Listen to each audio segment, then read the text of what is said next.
In the sterile silence of courtroom 4B, he called her his greatest liability. Alistair Finch, the titan of tech, looked at the woman he was divorcing after 12 years and saw nothing but a beautiful, expensive ornament he was finally shedding. She said not a single word in her own defense, accepting a settlement so small it was an insult, a rounding error in his vast fortune. He walked out triumphant, ready to conquer the world. But what Alistair didn't know was that silence can be the most patient predator. While he was celebrating his freedom, she was signing a contract. And just 10 days later, the financial world was rocked by a single headline. Helena Vance, the silent ex-wife, had just been named the new CEO of his biggest rival. This isn't just a story about a divorce. It's about the catastrophic cost of underestimation. The courtroom was a study in cold opulence, much like the life Alistair Finch and Helena Vance had shared. The walls were paneled in dark, glossy mahogany, and the air conditioning hummed a low, monotonous tune that did nothing to ease the tension. Alistair, founder and CEO of the billion-dollar fintech giant Ethereum Analytics, sat with his back ramrod straight. His suit, a bespoke piece from Savile Row Taylor, Anderson & Shepherd, was impeccable. To his side, his lawyer, a shark named Lawrence Adler, shuffled papers with performative importance. Across the aisle sat Helena. If Alistair was a portrait of power, Helena was one of unnerving stillness. She wore a simple, elegant navy blue dress that spoke of quiet money, not the flashy couture Alistair had always insisted upon. Her dark hair was pulled back into a neat chignon, revealing the clean, intelligent lines of her face. But it was her eyes that held the room captive. They were fixed on the judge, betraying no emotion. No anger, no sadness, no fear. Just a profound, impenetrable calm. Mr. Finch, the judge began, his voice echoing slightly in the vast room. Your filings cite irreconcilable differences, primarily stemming from what your counsel describes as a divergence in professional and intellectual pursuits. Lawrence Adler cleared his throat. That's correct, Your Honor. Mr. Finch is at the forefront of global algorithmic trading. His life is one of immense pressure and intellectual rigor. Mrs. Vance, while a wonderful hostess and a supportive partner for many years, does not share that world. The chasm simply became too wide to bridge. It was a masterclass in polite condescension. She's not smart enough for me. That was the message delivered in legalese. Alistair glanced at Helena, expecting a flicker of indignation, a tear, anything. He got nothing. Her silence was absolute. The settlement was the next point of order. It was by all accounts a joke. Alistair was worth an estimated $2.8 billion. The prenuptial agreement was ironclad, but even so, a wife of 12 years could have fought for a substantial sum, a percentage of the wealth accumulated during their marriage. The media had predicted a war, a battle of titans that would splash across the pages of the Wall Street Journal and Vanity Fair for months. Instead, Helena had asked for a single lump sum of $5 million, the deed to a modest brownstone in Boston she had inherited from her grandmother, and a gag order preventing Alistair from speaking publicly about her. Adler presented the terms with a triumphant smirk. My client finds these terms surprisingly amicable, Your Honor. He has graciously agreed.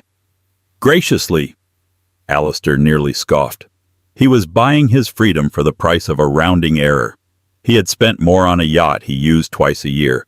The $5 million was a pittance, a way to be seen as fair while utterly dominating the proceedings. He had expected her to fight, to scream, to hire her own pack of legal wolves. He had been prepared for a battle. This quiet acquiescence was frankly unsettling. Mrs. Vance, the judge said, turning to her. Her lawyer, a quiet, sharp-eyed woman named Clara Bennett, placed a hand on her arm.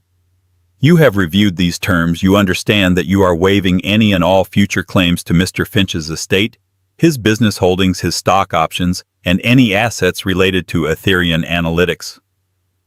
Helena turned her head slightly. For the first time, her eyes met Alistair's across the aisle. There was no pain in her gaze, no lingering affection. There was something else, something he couldn't decipher. It looked almost like pity. Yes, Your Honor, she said. Her voice was clear and steady without a hint of tremor.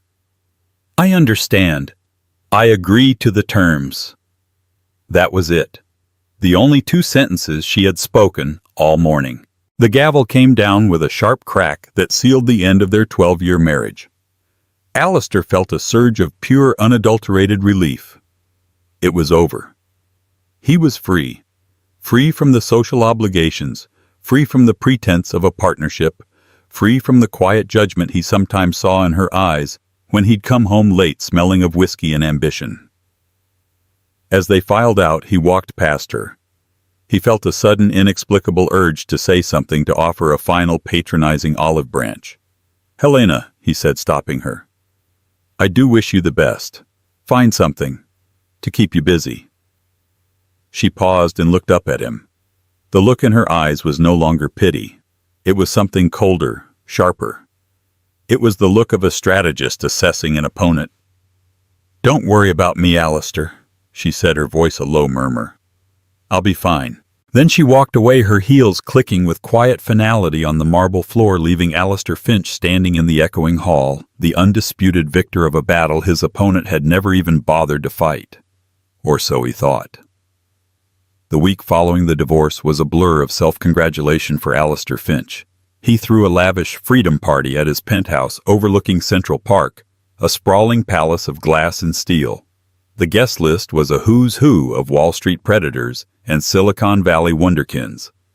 Dom Perignon flowed like water, and the air buzzed with the masculine energy of conquest. To Alistair, toasted Marcus Thorne, Ethereon's K.O., and Alistair's most loyal sycophant. Finally unshackled, ready to take Ethereon into the stratosphere. Alistair raised his glass, a wolfish grin spreading across his face. "The dead weight is gone, Marcus. From now on, it's pure, unadulterated focus." He regaled his audience with a sanitized, dismissive version of the divorce. "She was smart enough to know she couldn't win," he'd say with a chuckle. Took the settlement and ran. Probably off to Boston to redecorate her grandmother's old house. A nice little hobby for her. The men around him would laugh, their wives and girlfriends smiling tightly. They all knew Helena, or knew of her. The impeccably dressed silent woman at Alistair's side at every gala, every fundraiser. The one who could discuss Renaissance art or geopolitical tensions in the South China Sea with equal fluency, only to have Alistair cut in with a patronizing "Helena's my cultural attaché. Aren't you, darling?" He had painted her as a beautiful, intelligent, but ultimately ambitionless creature, content to live in his shadow. And she had never contradicted him. His focus now was singular Project Chimera. It was Ethereum's magnum opus, a predictive AI algorithm designed to corner the commodities market. It was years in the making, a complex, revolutionary piece of code that would make Ethereum Analytics not just a major player, but the undisputed king. The final phase of development was underway, and they were courting the largest sovereign wealth fund in the world, the Arabian Caliphate Fund, for an exclusive multi-billion-dollar contract. Their only real competitor was Cygnus Dynamics. Cygnus was the perennial underdog, always a step behind Ethereum. They were scrappy, innovative, but lacked Alistair's killer instinct and Ethereum's sheer financial muscle. Their CEO, a plodding but decent man named Richard Davies, was retiring, and the company was seen as being in a vulnerable state of transition. Alistair considered them a nuisance, not a threat. "Davies is out to pasture," Alistair said in a board meeting a few days later, pacing in front of the floor-to-ceiling windows of his office. "Cygnus is rudderless. Their tech is 2 years behind ours. The Caliphate Fund deal is a formality. We just need to close." He felt invincible. His personal life was streamlined. His professional life was about to reach its zenith. He had everything he wanted.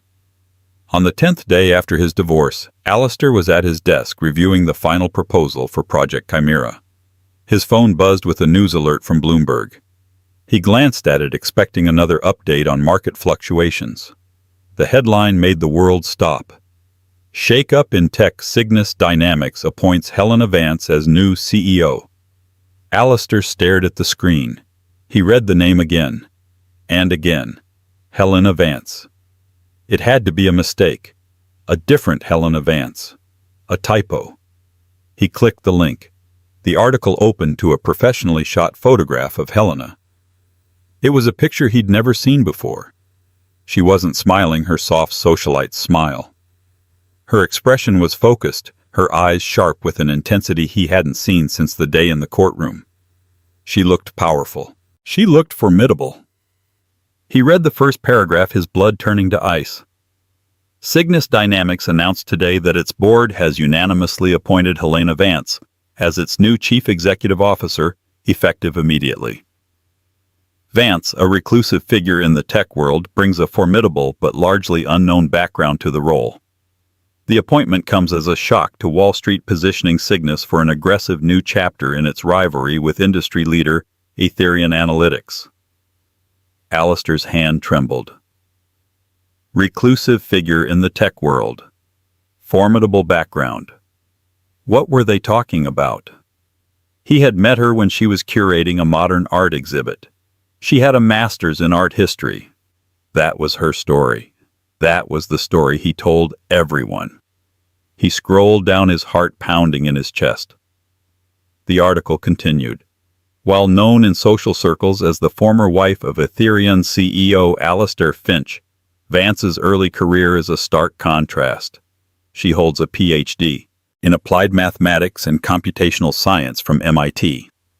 Her doctoral thesis, Stochastic Modeling in High-Frequency Trading Environments, is still considered a foundational text in quantitative finance. Before her marriage, she was the co-founder of Quantum Leap, a predictive analytics startup that was quietly acquired by a private equity firm for an undisclosed 9-figure sum in 2013, the year before she married him. The room began to spin. The 9-figure sum, the Ph.D. from MIT, the startup. He had known she was smart, of course. But this was a different universe of intellect. A universe she had kept completely hidden from him for 12 years. He remembered conversations, fragments of moments he had dismissed. Her asking pointed questions about his algorithms, which he'd brushed off as idle curiosity. Her sketching complex diagrams on a napkin once at dinner, which he'd teased her about, calling them her doodles. Her uncanny ability to predict market shifts before his own analysts, which he'd laughed off as woman's intuition. He had demanded she leave her world behind. There can only be one star in this family, he had told her early on, half joking, half threatening. And I'm the one building the empire. She hadn't just agreed.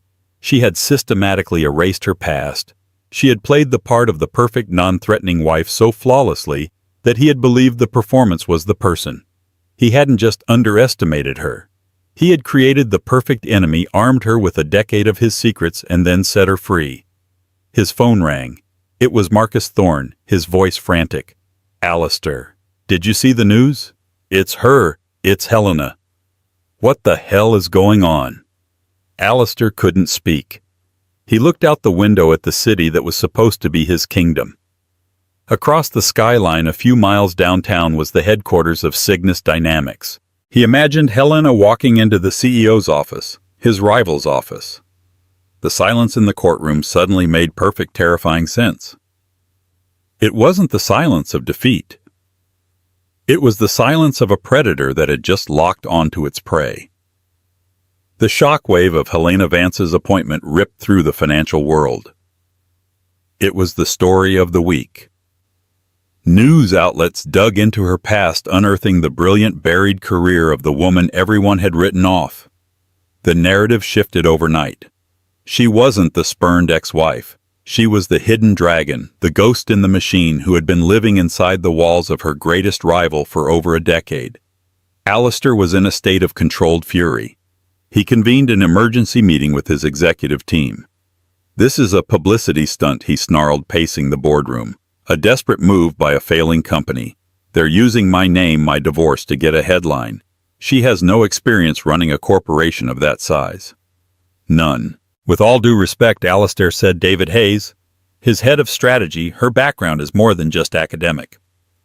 Quantum Leap was a serious player, and she's been observing our operations from the inside for 12 years. The unspoken words hung in the air. She knows everything. She knows our social calendar. Alistair shot back, his voice dangerously low. She doesn't know our code, our strategy, our proprietary data. She was signing off on floral arrangements, not on algorithmic architecture.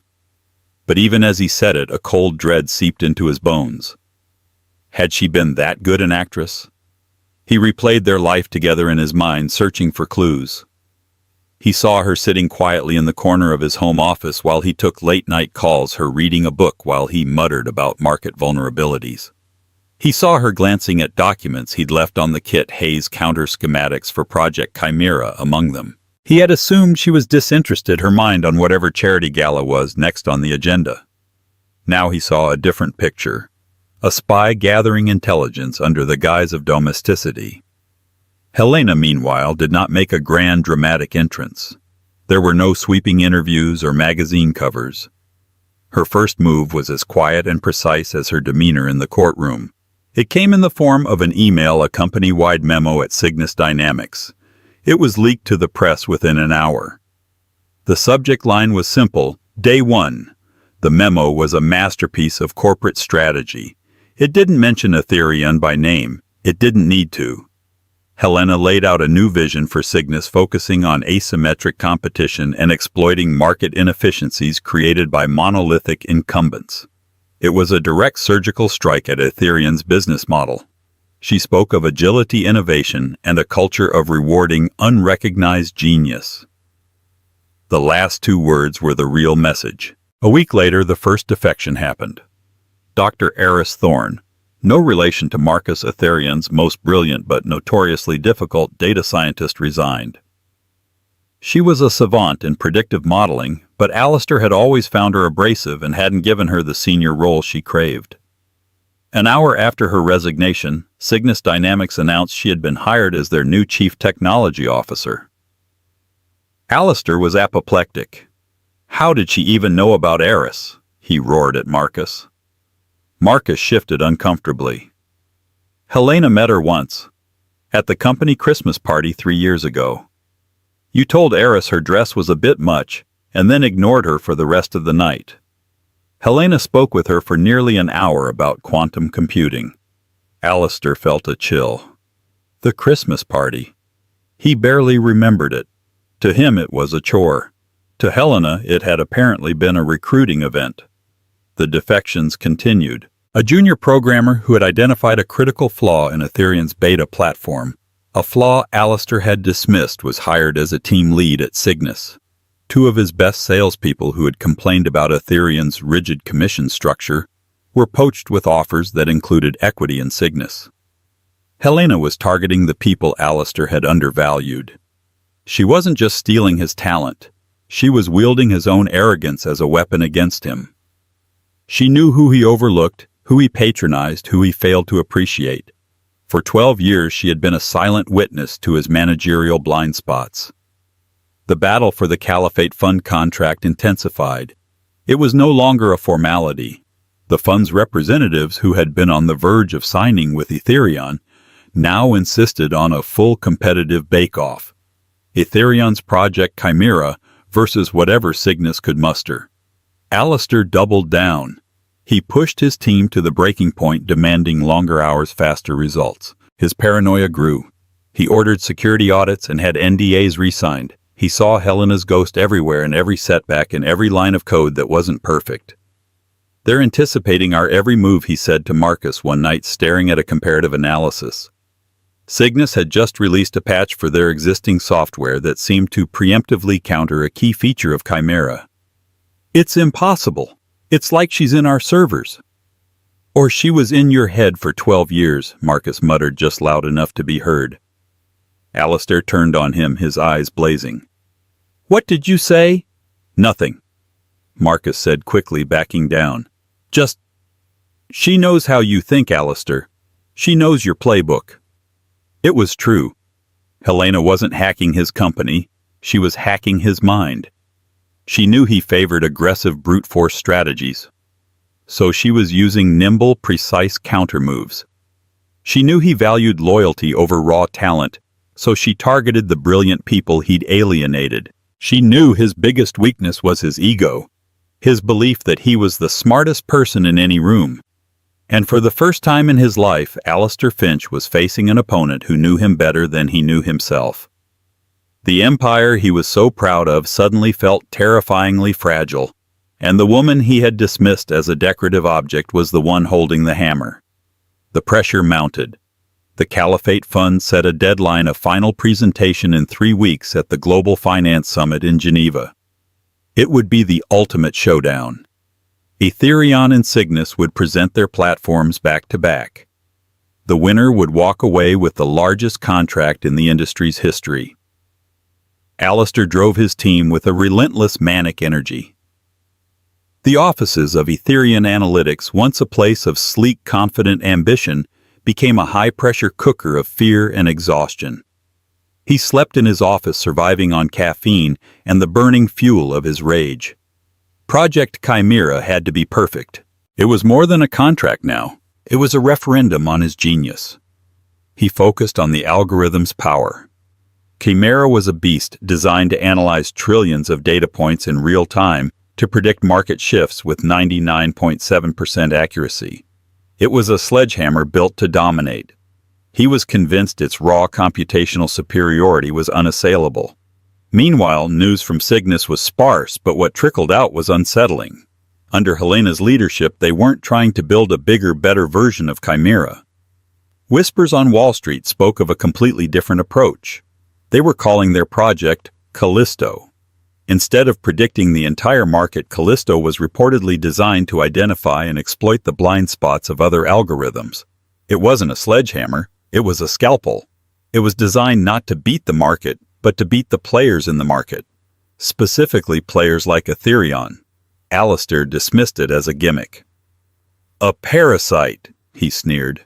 "It can't survive without a host. Our Chimera is the host. It's the ecosystem. They're irrelevant." But a seed of doubt had been planted. He remembered a conversation with Helena years ago. They were on their yacht in the Aegean. He was boasting about an early version of his predictive engine. "It's infallible," he had said, swirling a glass of scotch. "Nothing built by man is infallible," she had replied, looking out at the horizon. "Every perfect system has a fatal flaw, usually created by the hubris of its architect. The more complex the system, the more elegant the flaw."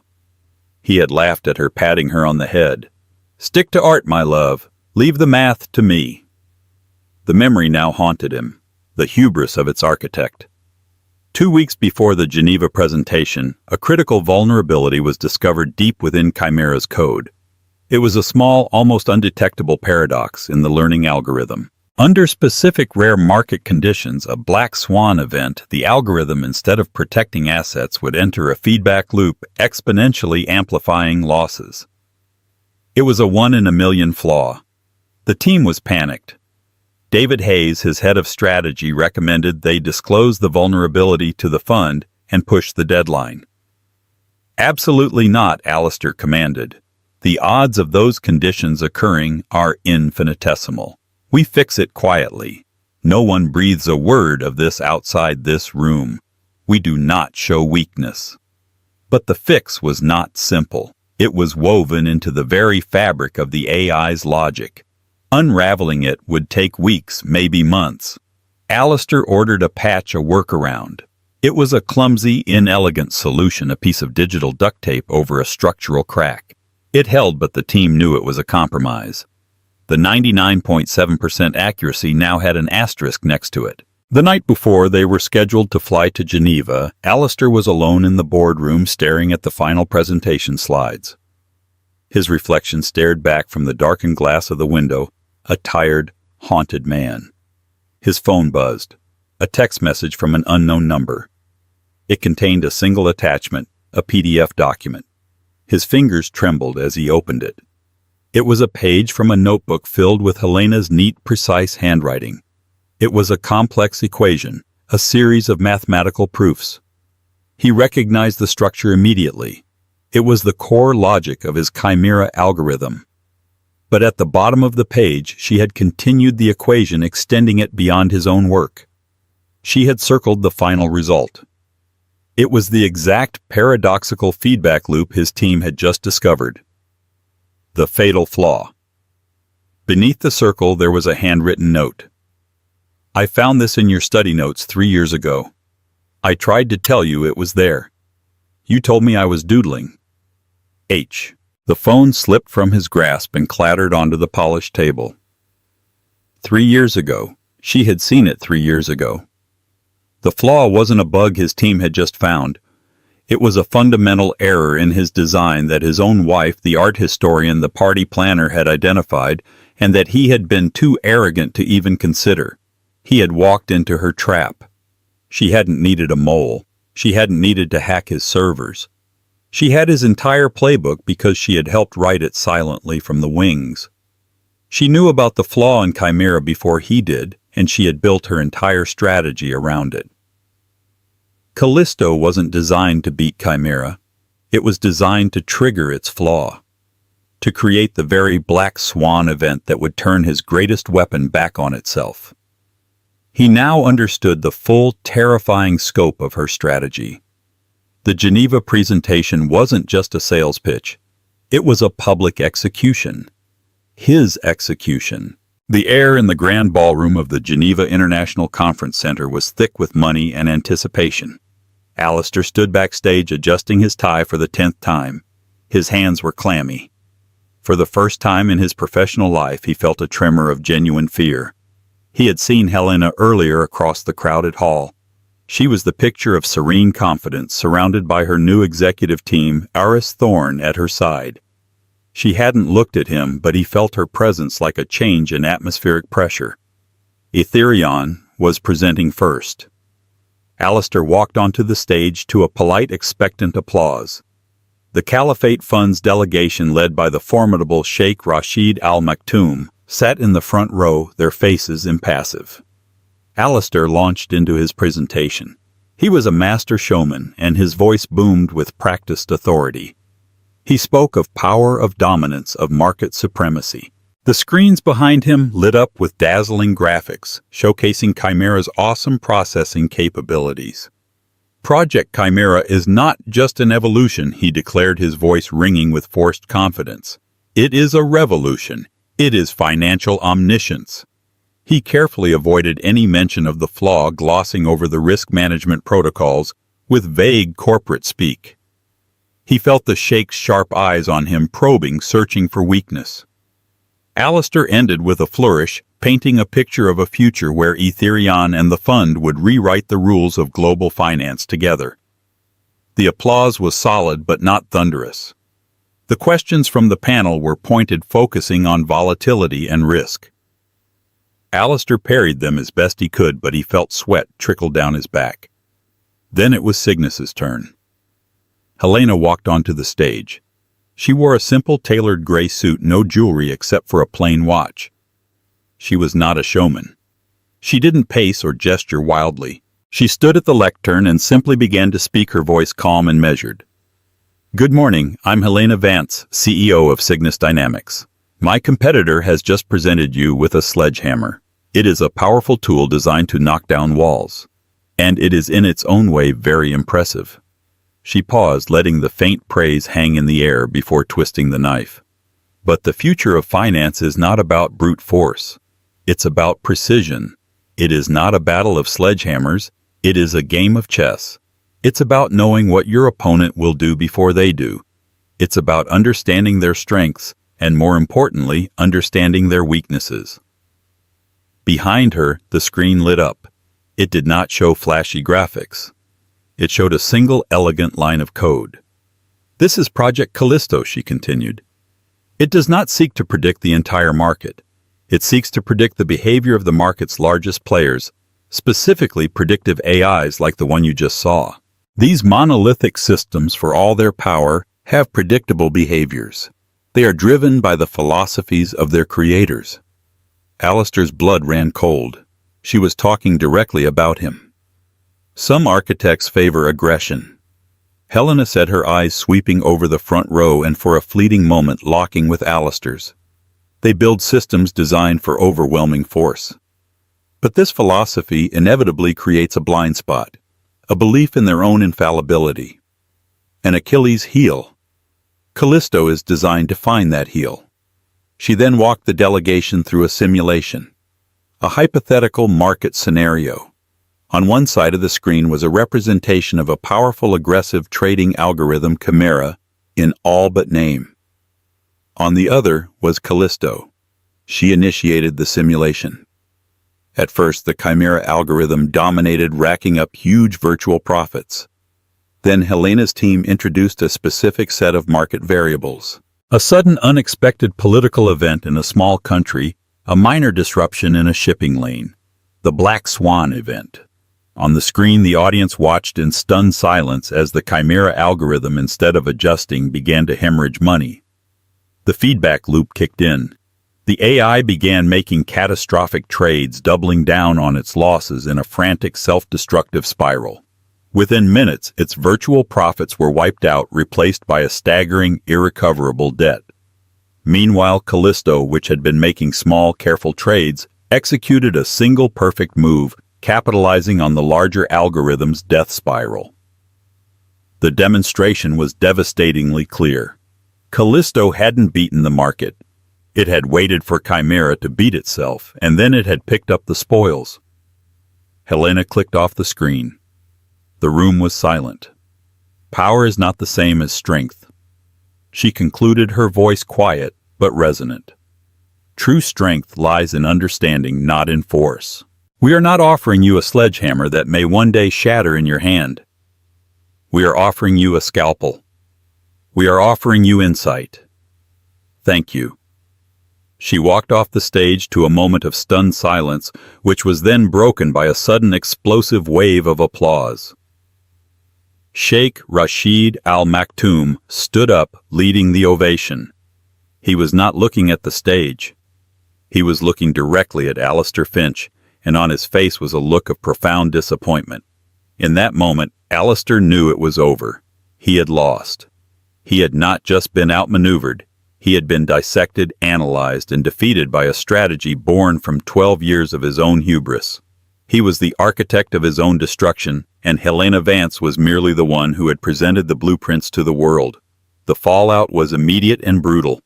The news that the Caliphate Fund had awarded the contract to Cygnus Dynamics hit the wires before Alistair's plane had even touched down in New York. Aetherian Analytics' stock plummeted by 40% in pre-market trading. The board was in open revolt. Marcus Thorne, his once loyal COO, was now leading the charge for his removal, positioning himself as the stable hand needed to guide the company through the crisis. Alistair was locked out of his own kingdom.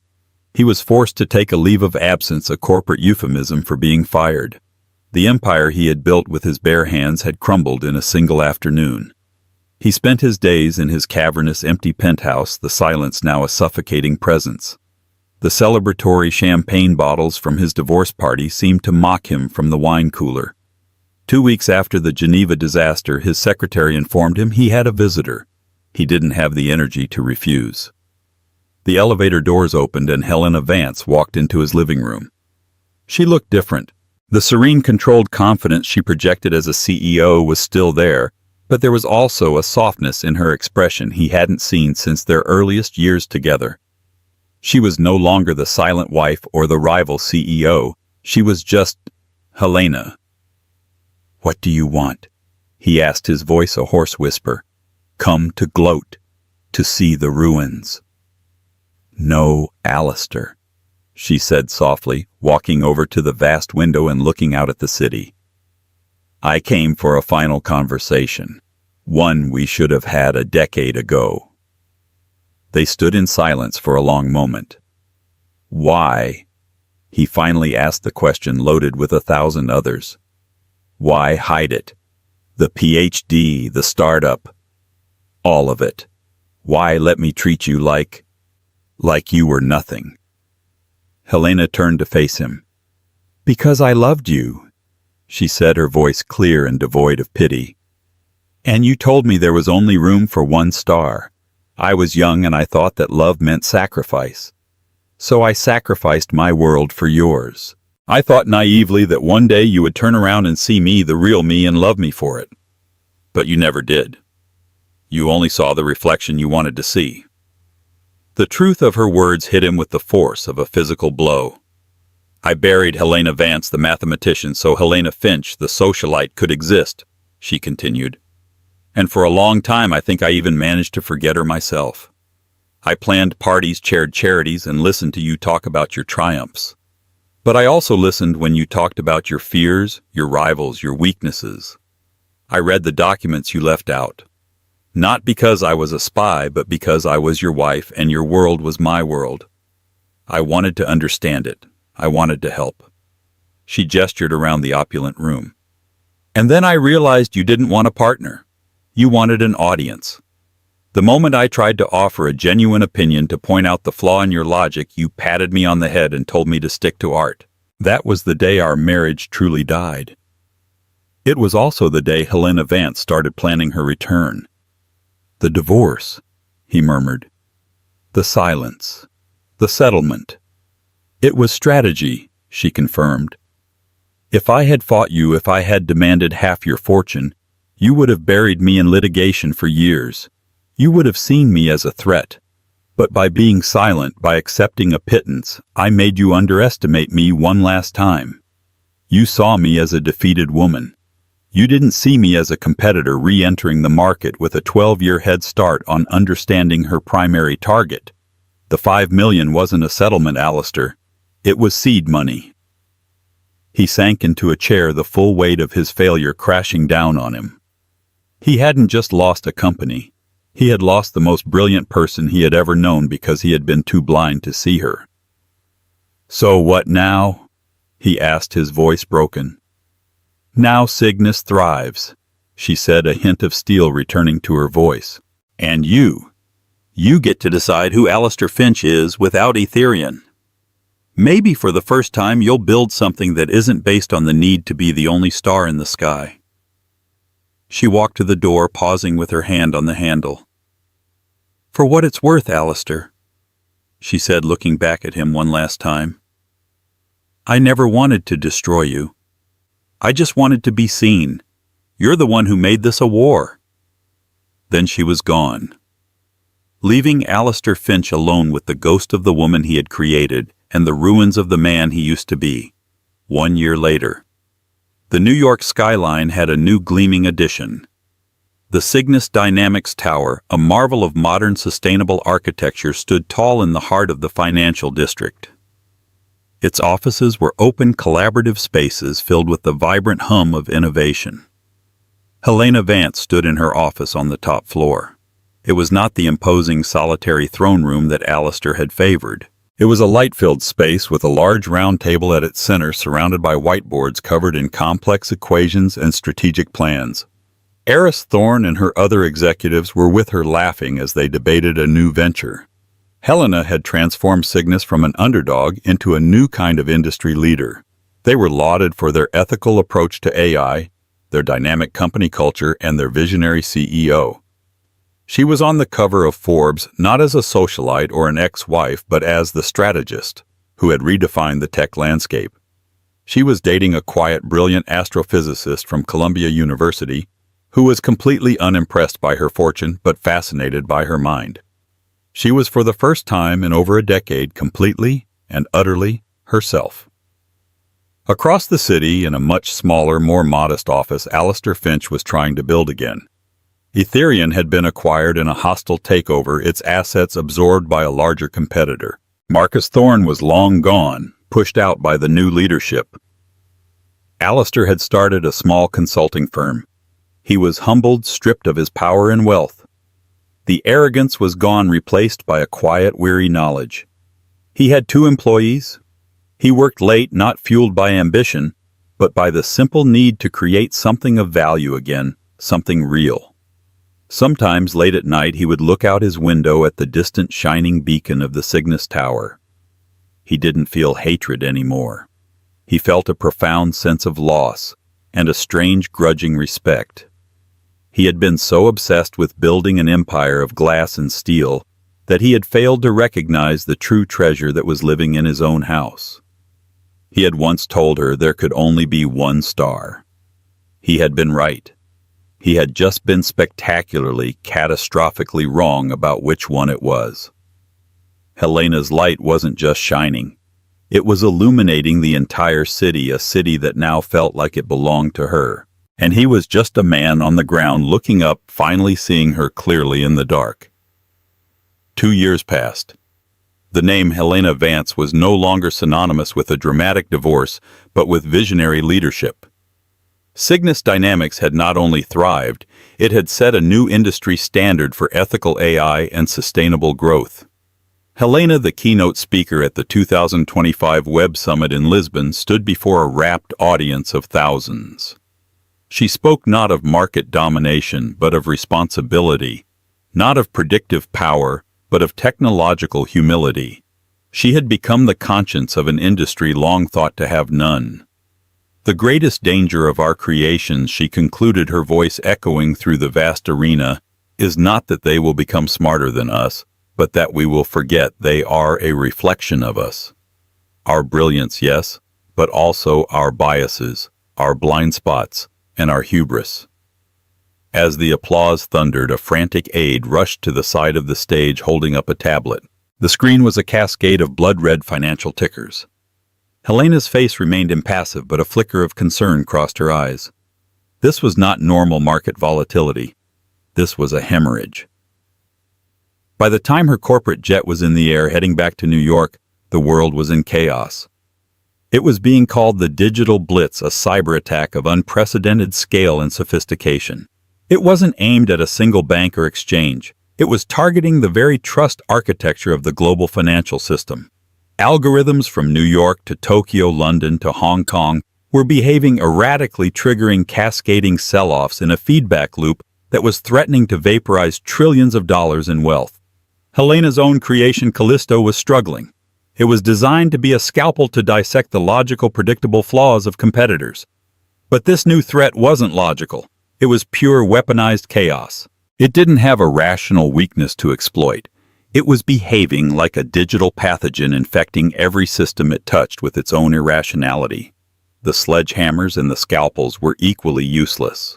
An emergency task force was convened by the U.S. Treasury Department at the Federal Reserve Bank of New York. Helena, along with the CEOs of every major financial and tech firm, was summoned. The room was a fortress of glass and steel, 30 floors above a city grinding to a halt with fear. The mood was grim. For 12 hours, the greatest minds in finance threw everything they had at the problem, but the digital bleeding wouldn't stop. They were fighting a ghost they couldn't see. Meanwhile, in a small, nondescript office in Brooklyn, Alistair Finch was staring at the same data, but he was seeing something different. His consultancy, Finch Forensics, was a tiny niche firm with only 3 employees. After losing everything, he had become obsessed not with building systems, but with understanding how they break. He wrote obscure, dense papers on systemic failure, cascade vulnerabilities, and the philosophy of algorithmic collapse. He was no longer a king, he was a coroner. As he watched the global data feeds, he saw a pattern in the chaos that no one else did. It was a faint signature, an echo in the noise. It was a ghost, he knew. Back at the Fed, the Treasury Secretary, a formidable woman named Evelyn Reed, was at her wits' end. "We are hours away from a complete market collapse," she stated, her voice tight with tension. "Every solution we propose is a Band-Aid on a gaping wound. We need a new perspective." It was then that a junior analyst from the SEC, a young man who had studied Alistair Finch's fall as a case study in business school, cleared his throat. "Ma'am," he began, his voice trembling slightly, "there is someone. He's not in the mainstream anymore, but his recent work is entirely focused on this kind of event. Alistair Finch." A cold silence fell over the room. The name was poison. The man who had spectacularly imploded his own multi-billion-dollar company. Helena's expression didn't change, but her hands resting on the polished table tightened into fists. "Finch is a pariah," sneered the CEO of a rival bank. "He's yesterday's news." "With all due respect, sir," the analyst pressed on. His last paper was titled, "Weaponized Chaos Modeling Trust Annihilation in Closed AI Networks." It's like he wrote the playbook for what's happening right now. Desperation trumped pride. 2 hours later, Alistair Finch walked into the command center. He was not the man they remembered.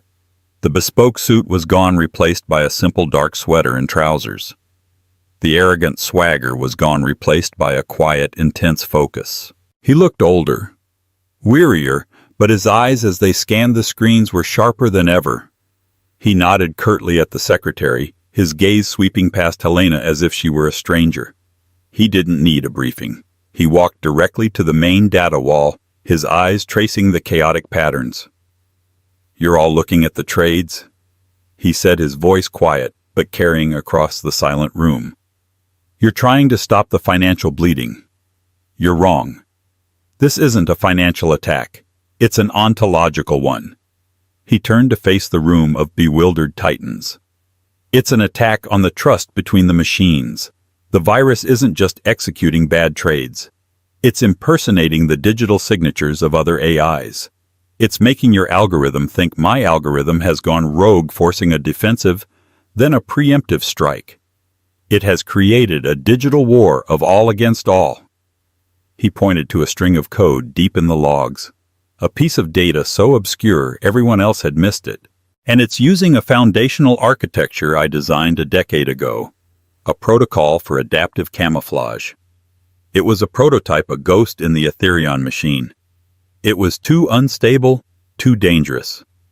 I buried it." He finally looked at Helena, his gaze direct and piercing. There was no history in it, no animosity, only the cold shared reality of the crisis. "Someone dug it up," he said. "Callisto can't fight it because it's looking for an opponent with a logical flaw. This thing is the flaw. It's designed to be the black swan. You can't outthink it because it's not thinking. It's just burning everything down." "What's your solution?" Mr. Finch, Secretary Reed demanded. Alistair took a deep breath. "You have to enact a system-wide protocol I call the circuit breaker. You can't just halt trading. You have to sever the API handshakes between all major autonomous platforms. You have to shut down the communication. You have to force every AI in the world into solitary confinement. You have to go dark." The implications were staggering. To freeze not just the markets but the very infrastructure that ran them. It was an unprecedented move that could calm the panic or trigger a global depression. All eyes in the room turned to Helena. Her system, Callisto, was the most sophisticated and integrated on the planet. If she agreed, if she voluntarily took her own queen off the board, others might follow. Her decision would set the precedent. Helena stood up, the weight of the world on her shoulders. She looked at Alistair, not her ex-husband, the man she had defeated, but the architect of the monster they were now both facing. He had built the cage, and now he was the only one who knew where to find the key. The past had returned not as a ghost to haunt them, but as a crisis that bound their fates together once more. "He's right," Helena said, her voice ringing with absolute authority. "Take Cygnus offline. Now." And so the story of Alistair and Helena comes to a close. It's a powerful cautionary tale that proves the most dangerous person in the world is the one you underestimate. Helena's silence wasn't weakness. It was the sharpening of a blade. She played the long game, armed with intelligence, patience, and an intimate knowledge of her opponent's greatest flaw, his ego. Her victory wasn't just in the boardroom. It was in reclaiming the brilliant identity she had sacrificed for a man who couldn't see past his own reflection. What do you think? Was Helena's revenge justified? Or was it a cold, calculated plot from the start? Let me know your thoughts in the comments below. If you were captivated by this story of ambition, betrayal, and ultimate triumph, please show your support by hitting that like button and sharing it with someone who loves a good story. And for more deep dives into tales of drama and intrigue, just like this one, make sure you subscribe to our channel and ring that notification bell. You won't want to miss what's coming next. Thank you for listening.